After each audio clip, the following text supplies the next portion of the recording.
భగవంతుడు ఎక్కడో శంఖచక్రాలతోనో త్రిశూలాలతోనో దేవాలయంలో ఉండడు. 9 నెలలు తను చచ్చి నీకు బ్రతికి జన్మనిస్తుంది తల్లి. దేవాలయానికి వెళ్ళినప్పుడు దేవుడు కనపట్టలేదు నాన్న అని మనం ఏడిస్తే ఆ తండ్రి వాడి భుజాల మీద మనల్ని కూర్చోబెట్టి దేవుణ్ణి చూపిస్తాడు. అప్పుడు మనకి తెలుస్తావు మనం కూర్చున్నదే భగవంతుడి భుజాల మీద అని. తల్లిదండ్రులకి గుళ్ళు కట్టించక్కర్లేదు. కట్టించిన గుళ్ళ ముందు వాళ్ళని కూర్చోబెట్టకుండా ఉంటే చాలు. అది నేర్చుకోవాలి. మనం బ్రతికుండగా వాళ్ళ అనాథాశ్రమాల్లో ఉండటం ఏంటండి? ఇంకంతకంటే పాపం ఏదైనా ఉందా? కాశీలో యజ్ఞం చేస్తే వస్తుందా?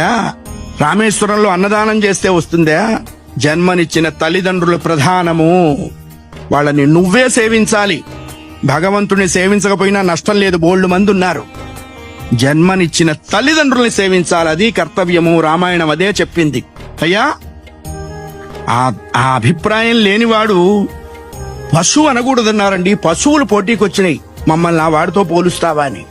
అంతకంటే నీచుడు.